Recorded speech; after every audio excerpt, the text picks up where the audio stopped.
तो इसमें अपने को भी ध्यान रखना चाहिए, हमारी कषाय बढ़ती तो नहीं जा रही, एक मुहूर्त के बाद में हमारी भावना तो नहीं बन रही इससे बदला लेना है, इसका ऐसा करना है, इसका वैसा करना है। यदि हमारी निरंतर बदले की भावना बनी हुई है तो कषाय कौन सी कहलाएगी?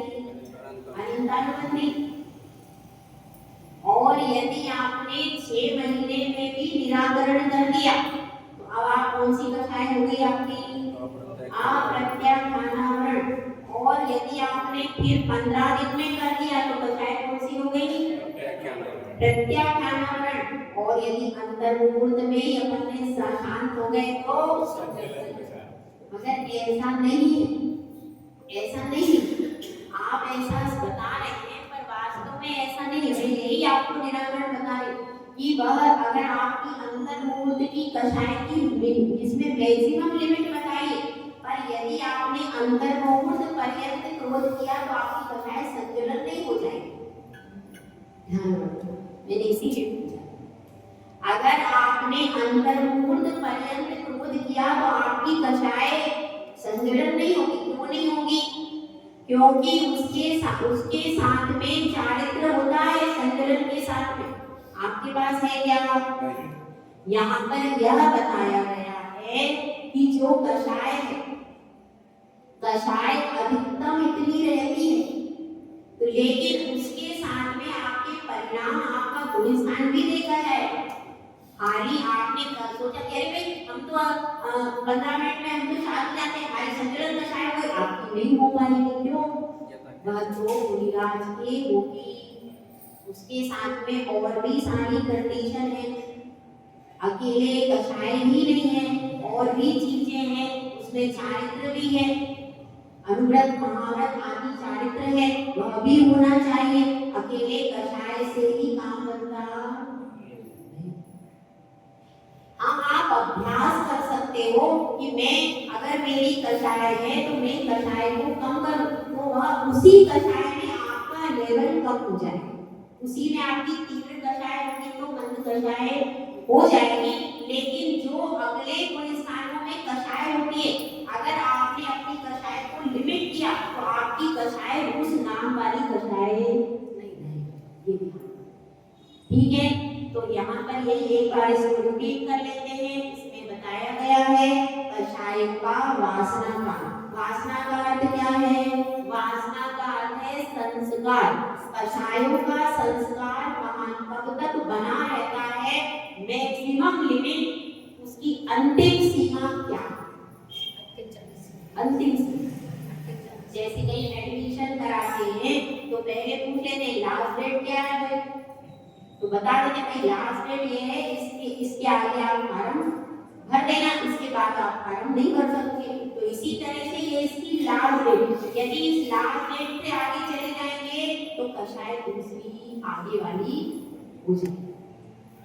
देखिए पहली कषाय कौन सी थी भाई? अनंतानुबंधी। ठीक है, अनंतानुबंधी से चलते हैं। ठीक है, अनंतानुबंधी कषाय है। अनंतानुबंधी का वासना काल कितना है? इसमें बताया है संख्यात, असंख्यात और अनंत का। इसका हो गया अनंतानुबंधी का काल 6 महीने समझते, 6 महीने के ऊपर, 6 महीने के ऊपर संख्यात भी हो सकता है, असंख्यात भी हो सकता है और अनंत भी हो सकता है। 6 महीने के ऊपर से जब जो देखते हैं आसमान में दिन नहीं निकले 6 महीना એટલે આનંદ સંસાર એ રીતે અનંતાનુબંધી થઈ જાય છે। अनंतानुबंधी कषाय है, 6 महीने के ऊपर होती है, वह अनंतानुबंधी कषाय। 6 महीने तक राम जो थे वो लक्ष्मण का शव लेकर के घूमे, तो 6 महीने के अंदर ही उनका निराकरण हो गया। 6 महीने के ऊपर चले जाते तो फिर पर वो जा ही नहीं सकते थे, क्योंकि वो सारी सम्मिलित थे, वो जा ही नहीं सकते, उनके पास प्रकृति ही नहीं थी, विद्यार्थ ही नहीं था, पर इसलिए वो उस समय पर वापिस आ गई। लेकिन बात क्या चल रही है?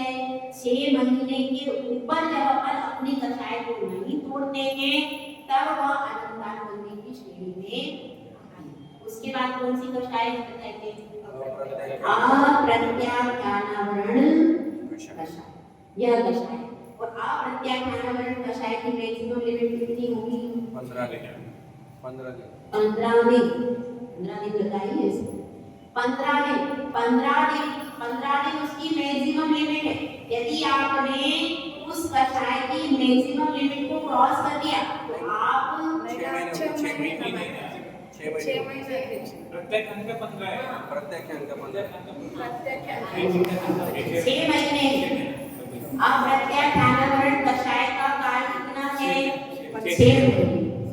6 महीने के ऊपर, क्योंकि 6 महीने के नीचे अनंतानुबंधी जाएगी, 6 महीने के अंदर अंदर आपको निराकरण करना है। इसमें अप्रत्याख्यानावरण कषाय, उसके बाद प्रत्याख्यानावरण कषाय, अब ये 15। इसमें है एक पक्ष। अप्रत्याख्यानावरण कषाय का वासना काल कितना है? 6 महीने। अप्रत्याख्यान कषाय का तो 6 महीने और प्रत्याख्यानावरण कषाय का है 15 दिन। 15 दिन में आपको अपना निराकरण कर लेना। यदि उसके ऊपर जाओगे तो कषाय दूसरी बात। और फिर एक पक्ष हो गया 15 दिन। फिर संचलन कषाय का कितना है? संचलन कषाय का वासना काल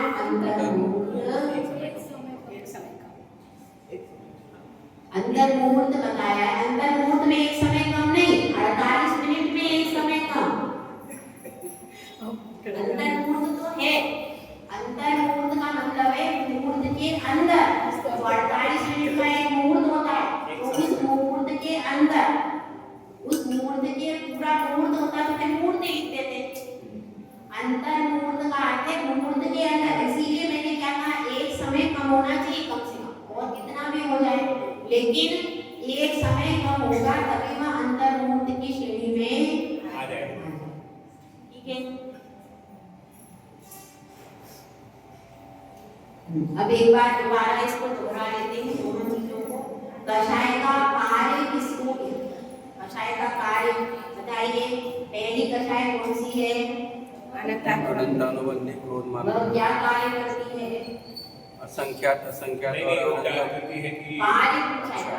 अनंतानुबंधी पिछली बात। अनंतानुबंधी कषाय का कार्य क्या है? अनंत से नहीं। अनंतानुबंधी कषाय का कार्य क्या है? कषाय का कार्य है सम्यक का घात करना। अनंतानुबंधी कषाय का कार्य क्या है? सम्यक का घात करना। अप्रत्याख्यानावरण कषाय का कार्य क्या है? बताओ। देश चारित्र का घात करना। ठीक है। प्रत्याख्यानावरण कषाय का कार्य क्या है? सकल चारित्र का घात करना।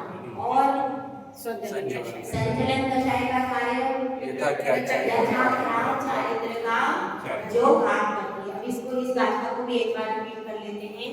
देखिए, अब कषायों का वासना काल कहते हैं। देखिए, अब अपन नीचे से ही चलते हैं। संचलन कषाय का वासना काल कितना? अंतर्मुहूर्त। ठीक है। उसके बाद कौन सी कषाय आएगी? प्रत्याख्यानावरण कषाय का वासना काल कितना? 15। और अप्रत्याख्यानावरण कषाय का वासना काल कितना है? 6 महीने। अनंतानुबंधी का कितना है? संख्यात, असंख्यात और अनंत वक्त तक इसको आप आराम से रख सकते हैं। कोई परेशान आपको नहीं कर सकते। ठीक है। तो यह आप अपना चैप्टर हो गया। इस चैप्टर को अब देखिए, कल क्लास लगेगी। कल तो सुबह की लगेगी, दोपहर। तो इसमें यह अच्छे से कषाय का प्रकरण मुख्य रूप से अपनी दृष्टि कषाय पर ही जाती है। सामने वाला क्या दिखता है उसको नहीं मालूम कि आप दिखते हैं, उसको क्या दिखता है। अगर आप कषाय करते हो तो वह कहता है ये धर्मात्मा नहीं है। बच्चे कहते, बच्चों में ही यदि आप मंदिर में पूजा करके आए और आपने घर में गुस्सा किया तो बच्चे क्या कहेंगे? आपकी छोटी सी बोल रही थी मोदी कह रही थी आपसे कि आप इतना गुस्सा करते हो, आप मंदिर में गए थे, आप मंदिर में बैठे हो, आप कैसे आप महाराज को आहार देते हो, आप कैसे करते हो? आजकल सबको सब इसलिए क्रोध को शांत करना है, कषाय को पढ़ के खाली रखना नहीं है। कषाय की प्रवृत्ति को शांत अगर अपन कर पाएंगे तो ही, क्योंकि देखिए अपन अभी ज्यादा चारित्र में आप लोग आगे नहीं बढ़ पाओ, क्योंकि किसी के घर में कोई परिस्थिति, किसी के घर में कोई परिस्थिति, विषय भोग में आप लिमिट कर सकते हो और कषाय में लिमिट कर सकते हो, उसके लिए कोई दिक्कत वाली बात नहीं। कषाय को कम करने में आपको कोई दिक्कत नहीं आएगी, उसके लिए कोई सोले के खाने की जरूरत नहीं। इसलिए कषाय को ज्ञानानम ग्रंथ में आना है। एक जीव ने कहा मैं बहुत ज्यादा उपवास नहीं कर सकता, क्या कहा शिष्य ने, मैं बहुत ज्यादा उपवास नहीं कर सकता, मैं ज्यादा साधना नहीं कर सकता। तो गुरुदेव ने क्या कहा, ठीक है कषाय को तो कम करो, कषाय को तो आप कम कर सकते हो, आपके हाथ में है। अगर आपने कषाय को भी कम कर दिया, क्योंकि अपने पास कषाय तो कौन सी चल रही होगी आप लोगों के पास में, अप्रत्याख्यानावरण या प्रत्याख्यानावरण, ज्ञान दो ही कषाय चल रही होगी। तो उन कषायों में भी आप मंद उदय कर सकते हो, क्योंकि तीव्र, तीव्रतर और तीव्रता ये इनके ग्रेड होते हैं कषाय। कौन कौन से? तीव्र, तीव्रतर, तीव्रता। आपने गुड बेटर बेस्ट पढ़ा है, गुड बेटर बेस्ट पढ़ा होगा सब लोगों ने क्लास में। तो गुड बेटर बेस्ट जैसे पढ़ते हैं उसी प्रकार से क्या है, पहला तीव्र, उसके बाद उससे कहीं एक नंबर बढ़ के, एक डिग्री बढ़ के हो गई तीव्रतर, और तीव्रतर मतलब बहुत भयानक कषाय। इसी प्रकार से मंद भी, मंद, मंदतर, मंदता मतलब मंद में, मंद सबसे अच्छी, और मंदतर मतलब उस मंद की अपेक्षा एक डिग्री ज्यादा, और मंदता मतलब और भी, मतलब इसमें उल्टा चलेगा, मंद, मंदतर, मंदतम में उल्टा चलेगा, मंद में थोड़ी कम मतलब हल्की मंद है, और मंदतर मतलब उस मंद से थोड़ा सा ज्यादा और अच्छी हो जाएगी, और मंदतम सबसे बेस्ट है। सबसे बेस्ट कौन सी कषाय? मंदतम कषाय। यहाँ पर उल्टा चलेगा, मंद मंद उसमें अलग चलेगा, कषाय में तीव्रता बढ़ती जा रही है, इसमें मंदता बढ़ती जा रही है, तो अपने लिए अच्छा है ना। तीव्रता यदि बढ़ती है कषाय की तो वो अपने लिए नुकसान दे, लेकिन अगर उसकी मंदता बढ़ती जा रही है तो अपने लिए लाभदायक है। तो सारे ग्रंथों को पढ़ने का सार यही है कि कषाय को कम करो। जैसी भी परिस्थिति आती है, आप सामने वाले से ऐसा डीलिंग आपको करना है कि कषाय आपकी भी नहीं भड़के और उसकी भी, तभी आप समझदार प्राणी कहलाओगे। जय गुरु, जय सुंदर सा। जय